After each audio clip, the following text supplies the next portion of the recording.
Bulletin లో big breaking news అయితే చూస్తున్నాం. సీఎం రేవంత్ రెడ్డి సంచలన వ్యాఖ్యలు చేశారు. సాయంత్రం 5 గంటలకు ప్రెస్ మీట్ పెడతానంటూ వ్యాఖ్యానించారు. బీజేపీ చేస్తున్న కుట్రలను బయట పెడతానంటూ పునరుద్ఘాటించారు.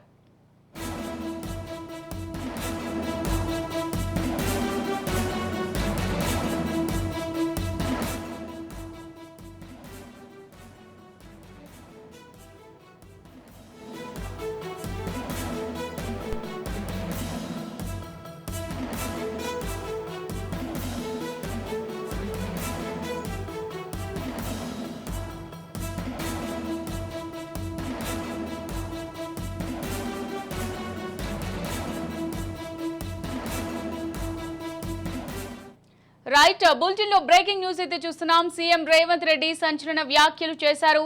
సాయంత్రం 5 గంటలకు ప్రెస్ మీట్ పెడతానంటూ వ్యాఖ్యానించారు. బీజేపీ చేస్తున్న కుట్రలను బయట పెడతానంటూ పునరుద్ఘాటించారు.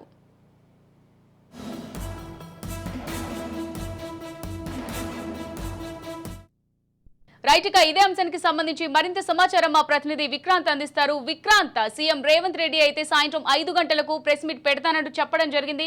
మరి ఈ ప్రెస్ మీట్ కి సంబంధించి దేని గురించి ప్రధానంగా చెప్పే అవకాశం ఉంది? దీనికి సంబంధించి అప్డేట్స్ ఏంటి?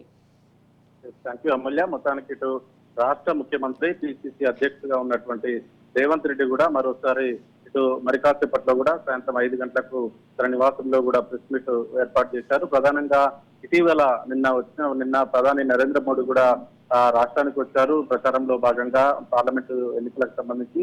అదేవిధంగా ఈ రోజు కూడా కేంద్ర హోంశాఖకు సంబంధించి అమిత్ షా కూడా ఈ రోజు పర్యటన ఉంది. మొత్తానికి ప్రధానంగా కూడా అమిత్ షాకు సంబంధించిన ఒక వీడియోకు సంబంధించి కూడా ఇటీవల వైరల్ గా మారింది. తాను రిజర్వేషన్లకు సంబంధించి కూడా ముస్లింల రిజర్వేషన్ ను తొలగిస్తామని మాట్లాడిన దాన్ని మాత్రం మొత్తం అన్ని వర్గాలకు సంబంధించిన రిజర్వేషన్లు తొలగిస్తామనే దాన్ని కూడా కొంత మాడిఫై చేస్తూ కూడా మార్పింగ్ చేసి వీడియో చక్కర్లు కొట్టింది. దీనికి సంబంధించి ప్రధానంగా బీజేపీ నాయకులు కూడా ఇటు ఢిల్లీ పోలీసులకు కూడా ఫిర్యాదు చేసిన పరిస్థితి కనిపిస్తుంది. ఢిల్లీ నుంచి వచ్చిన పోలీసులు కూడా స్వయంగా కాంగ్రెస్ పార్టీ ఆఫీస్ ఉన్నటువంటి గాంధీ భవన్ లో కూడా లీగల్ సెల్ మీడియా కూడా నోటీసులు ఇచ్చారు. అదేవిధంగా సోషల్ మీడియాకు సంబంధించి అదేవిధంగా పిసిసి చీఫ్ గా ఉన్నటువంటి రేవంత్ రెడ్డి కూడా మెయిల్ ద్వారా నోటీసులు పంపినట్టు తెలుస్తా ఉంది. ప్రధానంగా ఈ రోజే తమ ముందు హాజరు కావాలని చెప్పినప్పటికీ ముఖ్యమంత్రి స్టార్ క్యాంపెయినర్ గా ఉన్నందువల్ల కూడా రాష్ట్రంలో అదేవిధంగా మిగతా రాష్ట్రాలలో కూడా ప్రచారంలో భాగంగా కూడా బిజీ షెడ్యూల్ ఉండడం, రాష్ట్రంలో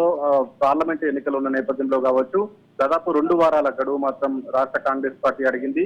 అయినప్పటికీ ఒక కక్షపూరితంగానే తమపై బురద తల్లుతున్నారని మాత్రం రాష్ట్ర పిసిసి అధ్యక్షుడు ముఖ్యమంత్రి రేవంత్ రెడ్డి ఫైర్ అవుతా ఉన్నారు. ఖచ్చితంగా ఇది బీజేపీ తను ఓడిపోతుందనే ఒక బాధలో ఇలాంటి చర్యలకు పూనుకుంటుందని మాత్రం రేవంత్ రెడ్డి చెప్తా ఉన్నాడు. ఏదేమైనప్పటికీ దానికి సంబంధించిన పూర్తి ఆధారాలతో కూడా ఈ రోజు సాయంత్రం 5 గంటలకు కూడా తన నివాసంలో మీడియా సమావేశం ఏర్పాటు చేసుకున్నారు. ఒకటిన మొత్తానికి ఈ మీడియా సమావేశంలో ఎలాంటి ఆధారాలు చూపిస్తాడు, తాను కాంగ్రెస్ పార్టీకి సంబంధించిన సోషల్ మీడియా ద్వారానే ఆ వీడియోకి సంబంధించి కూడా బయటకు వచ్చిందని బీజేపీ నేతలు కావచ్చు ఢిల్లీ నుంచి వచ్చిన పోలీసులు కావచ్చు ఇచ్చినటువంటి నోటీసులో ఉన్న నేపథ్యంలో దానికి సంబంధించి ఒక పూర్తి అవగాహన కూడా తన వద్ద ఉన్నటువంటి ఆధారాలను కూడా ఈ రోజు ప్రెస్ మీట్ లో కూడా పిసిసి అధ్యక్షుడు ముఖ్యమంత్రి రేవంత్ రెడ్డి కూడా బయట పెట్టే అవకాశం కనిపిస్తా ఉంది. అమూల్య, థ్యాంక్ యూ విక్రాంత్.